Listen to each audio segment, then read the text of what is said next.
My ex-wife handed me divorce papers as her family cheered. On our anniversary, she begged to come back, but I drove off and left her in tears. I turned 34 last Saturday, not exactly a milestone birthday, but Julie, my wife, well, soon-to-be ex-wife, told me she was planning something special for the occasion. She seemed weirdly enthusiastic about it the whole week before, constantly on her phone, smiling to herself, being super secretive. At the time, I thought maybe she was planning some surprise party or something nice after all the crap we'd been going through lately. Things between us had been tense, not screaming match tense, but that cold, quiet tension that honestly feels worse sometimes. We'd been married for 6 years, having met in college. She was this gorgeous business major from a rich family, and I was the scholarship kid working 3 jobs to afford ramen. A classic story, right? Her family never approved of me. Her dad, Bronson, yes, that's actually his name, like some villain in an 80s movie, would make these little comments about my humble beginnings at every holiday dinner. Her mom would ask how that little job of yours was going, even after I got promoted to team lead. Then there were the constant Instagram posts from Julie showing off our apartment, which wasn't fancy enough for her family, but was the best we could afford while I was putting in overtime to save for a house. Julie kept posting these captions about making the best of things or simple living, like we were some charity case, always comparing our life to her cousin Nova, who married some hedge fund guy and lived in a damn mansion. The last few months, Julie had been spending more time with her family, coming home late from work events, smelling like expensive cologne. She'd get these texts that made her smile in a way she hadn't smiled at me in months. I'm not an idiot. I had suspicions, but I kept thinking, if I just worked harder, got that promotion, maybe things would get better. So back to my birthday. I came home from work. Yes, I had to work on my birthday. Welcome to adult life. And the apartment was empty. Julie texted, saying to meet her at her parents' place for my surprise.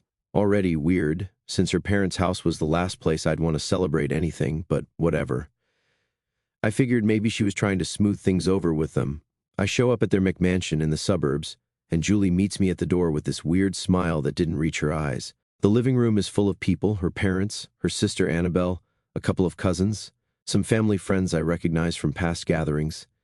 They're all holding champagne glasses, and there's this awkward silence when I walk in. Julie says, "Todd, we have something special for your birthday," and her dad actually snickers, not laughs, snickers, like a cartoon villain. So I'm standing there thinking maybe they got me a car or something stupid, I know, when Julie pulls out this manila envelope from behind her back. For a split second, I thought maybe it was plane tickets or something. Then she says these exact words, "Surprise, I'm leaving you for someone who isn't a disappointment." The room goes completely silent, except for her dad, who starts full-on laughing. I'm standing there, frozen, trying to process what the hell is happening, when her dad says, "We never thought she'd actually marry someone so beneath her." Thank God she finally came to her senses. Julie shoves the envelope in my hands. Divorce papers, already filled out, just waiting for my signature. Her mom literally pops a champagne bottle and starts pouring more glasses for everyone. They had planned this whole thing as some kind of sick celebration. I don't know what they expected, maybe for me to cry, to beg, to make a scene. Instead, something inside me just hardened. I looked at each of their smug faces, at the woman I thought I'd grow old with, and I just felt nothing, like I was watching this happen to someone else. I asked Julie for a pen. Her smile faltered a bit. Guess that wasn't the reaction she wanted. Her dad handed me his fancy Mont Blanc. I went to their pristine white marble countertop, spread the papers out, and signed every single line without saying a word. No one said anything. The only sound was my pen scratching paper and someone awkwardly clearing their throat. When I finished, I looked directly at Julie and said, "Thanks for the birthday gift. Best one I've ever received." Then I walked out, didn't slam the door, didn't curse, just left while they stood there in confused silence. Their faces when I didn't break down were almost worth the whole humiliation. I got in my car and just drove, no destination in mind. Found myself at this crappy dive bar where no one knew me, ordered whiskey, then another, stared at my phone as Julie's text started coming in. "Why didn't you say anything? Are you seriously not going to fight for us? You're just proving my point by running away." About 3 drinks in, something changed. The numbness wore off, and a cold rage started building. Not the explosive kind that makes you do something stupid, the calculating kind that makes you want to burn someone's world down methodically. See, what Julie and her family didn't know was how much dirt I had. 6 years of marriage to someone from a family that treats household staff like furniture. You hear things, you see things. Their accountant, who drinks too much at parties and talks about creative bookkeeping. the cousin who's sleeping with her sister's husband, the dad's business trips that don't seem to involve much business. So I did 3 things that night. 1, called my buddy Larry, who happens to be the most ruthless divorce attorney in the city. 2, started screenshotting every suspicious text Julie had sent or received that I could access on our shared cloud. 3, made a list of every business contact and friend who needed to hear my side of the story before hers. I didn't go home that night, crashed at my friend's place, and woke up with my phone blown up with more texts from Julie, now sounding more panicked than smug. Apparently, she expected me to come crawling back, begging to work things out. Instead, by noon the next day, Larry had already filed counter paperwork. I'd withdrawn my half from our joint accounts, left hers untouched. I'm not stupid. And I'd rented a storage unit where I moved all my important stuff while she was having brunch with her family, probably laughing about how devastated I must be. It's been a week now. I'm staying at an Airbnb while I figure out my next move. Julie's gone from smug to confused to angry to frantically calling me every hour. Her last text said, "This isn't how this was supposed to go." No, Julie, this isn't how any of it was supposed to go. Larry says I'm in a stronger position than she expected. No kids, thank God, my name on most of our major assets, and enough evidence of her affair. Oh yeah, did I mention she's been sleeping with her coworker Ronan for months? To make her disappointment claims look pretty ironic. So that's where I am now, planning my next steps carefully. The rage hasn't subsided, but it's focused now. Her family thought I was nothing, treated me like dirt for years, celebrated the end of my marriage like it was a graduation party. They have no idea what's coming. I guess with the bombshell I discovered 2 days after my last post. So, I'm going through our shared cloud storage to download photos I wanted to keep before Julie could delete them, and I stumbled across a folder called Work Presentation. Weird thing is, it was created around the time Julie started acting sketchy. Being the suspicious bastard I now am, I clicked on it. It wasn't a work presentation. It was hundreds of screenshots of texts between Julie and her coworker Ronan, going back 8 months, complete with cute pet names, hotel meeting plans, and enough emojis to stock a digital grocery store. Pro tip, if you're cheating, maybe don't save the evidence to a shared cloud account. Just saying. There were selfies of them together at places Julie told me she was working late at.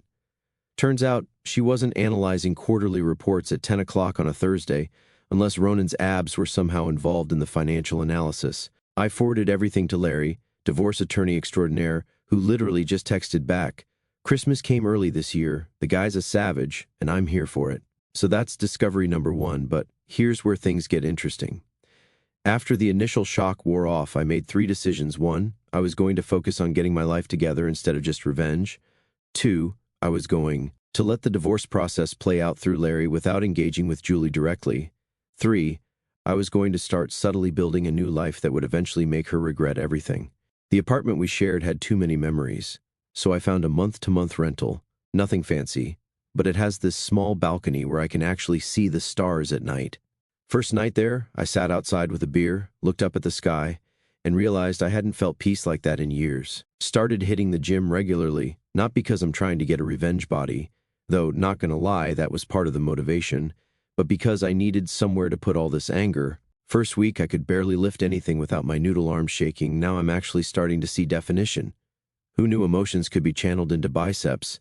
The divorce proceedings have been interesting. Julie apparently expected to get half of everything plus alimony because, in her words, she sacrificed career opportunities for our marriage.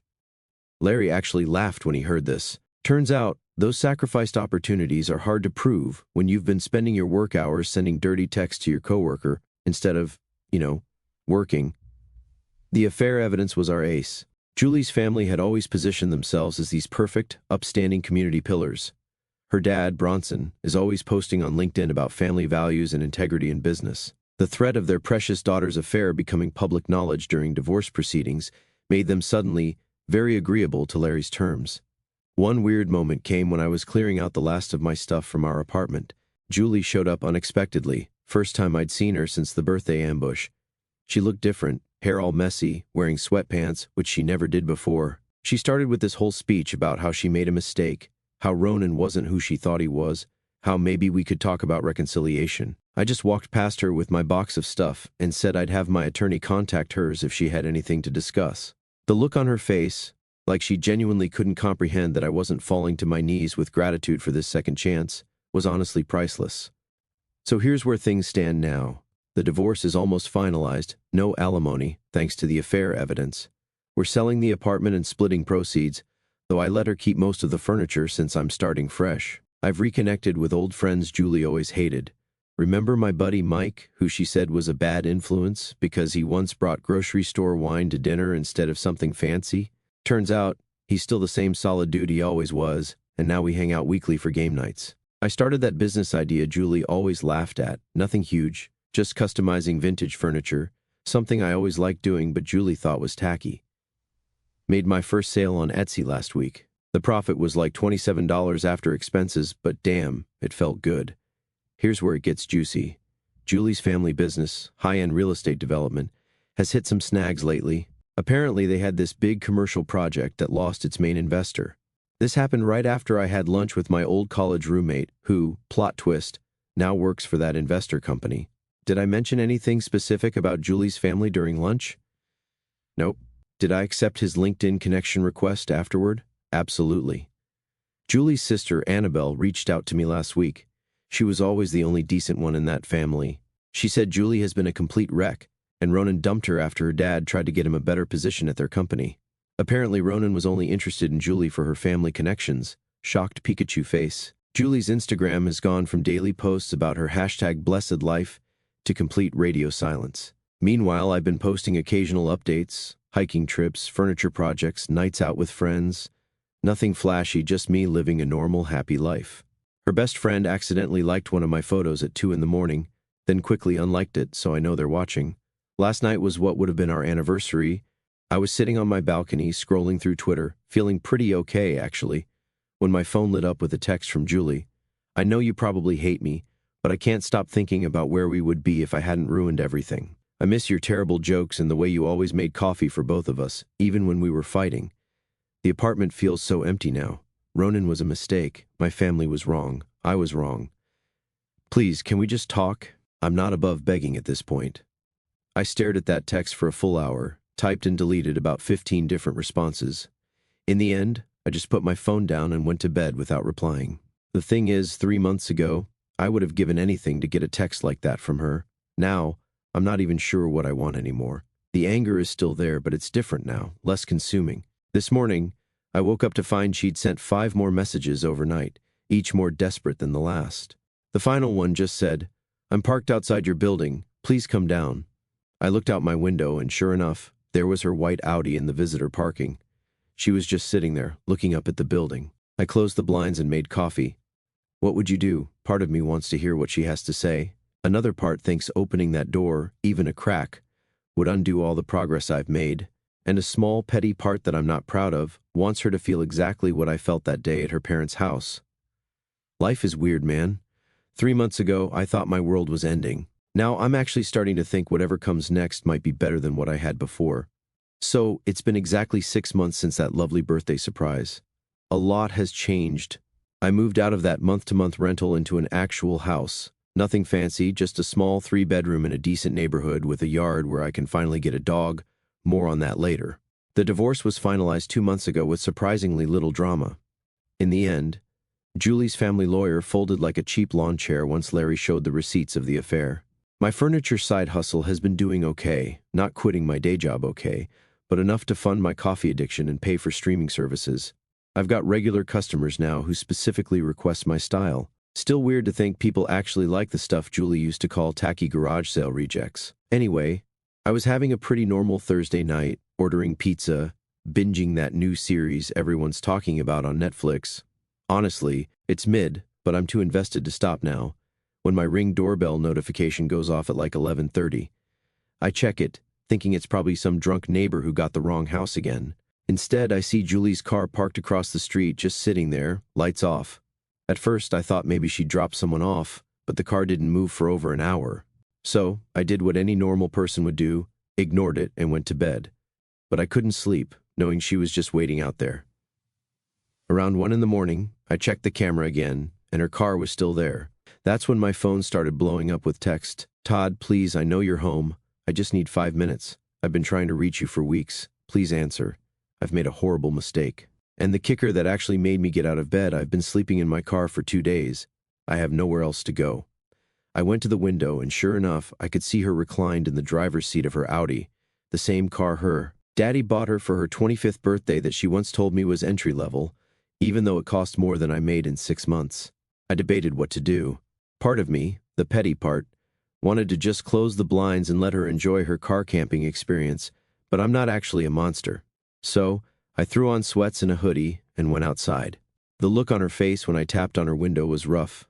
Her makeup was smeared, hair unwashed, wearing what looked like the same clothes from her last Instagram post 3 days ago. She scrambled to unlock the door, almost falling out in her rush to talk to me. First thing I noticed was the smell, not body odor, but that stale fast food and desperation smell you get from living in your car. Second thing I noticed was she'd lost weight, like, a lot. Julie was always thin, but now she looked almost gaunt. She started rambling immediately, half crying, half talking. It took a minute to make sense of what she was saying. Apparently Ronan, a fair guy, wasn't just sleeping with her. He was also funneling information about her family's business to competitors. Once Julie's dad found out, he fired Ronan, who promptly dumped Julie and disappeared with a bunch of confidential info. But it gets better.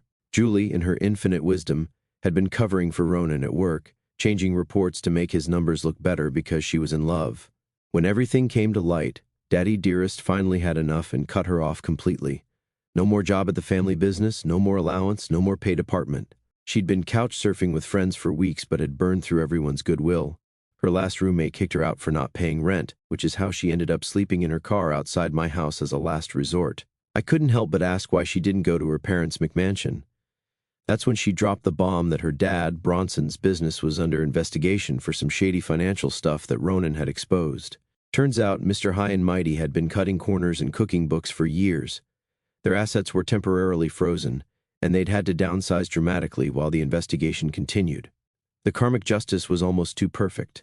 I invited her inside, not because I was considering taking her back, but because it was cold, and I didn't need a hypothermic X on my conscience.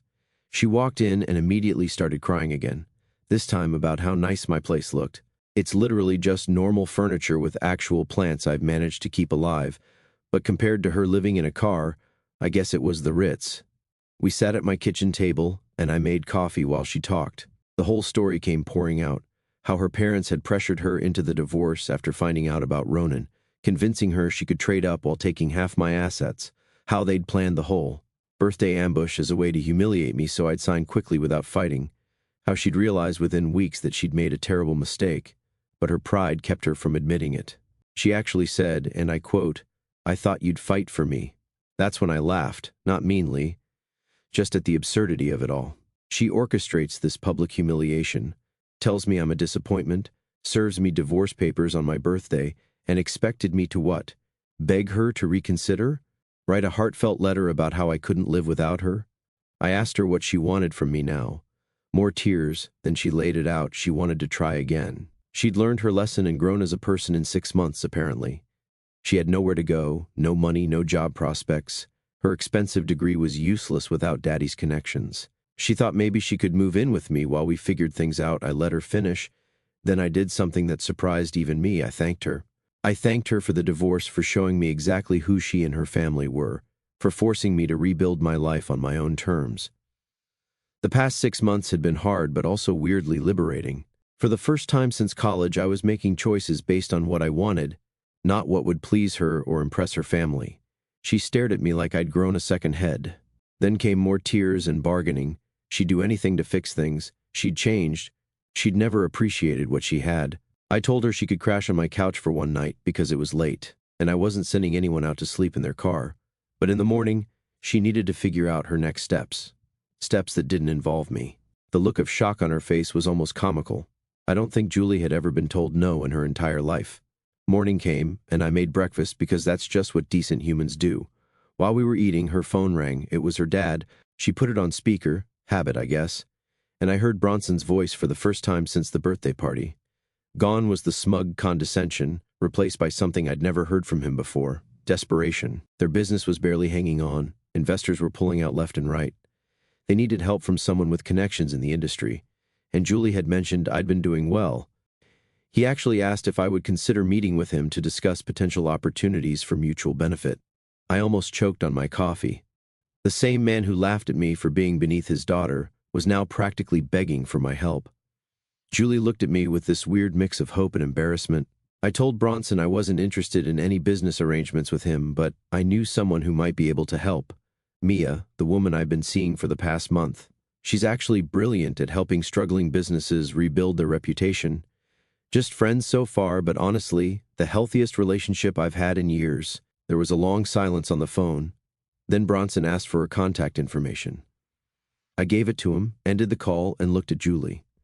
The realization was dawning on her face that not only was I not taking her back, but I'd moved on. She left an hour later with a backpack of essentials and an Uber to her sister Annabelle's place, who'd agreed to let her stay temporarily. As she was leaving, she asked if I would ever forgive her. I told her I already had, not for her sake but for mine.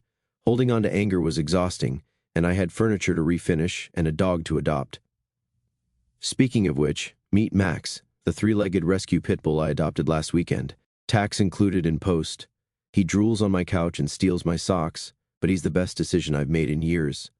So that's the end of the Julie saga. 6 months from champagne celebrating my devastation to sleeping in her car outside my house. Life comes at you fast. I don't know what happens next for her. I hope she figures her life out. I hope her family learns something from all this. But mostly, I'm just looking forward to all the things I never got to do when I was trying to fit into their world. Traveling without worrying about luxury accommodations, making furniture without being told it's embarrassing, getting a dog that sheds all over everything.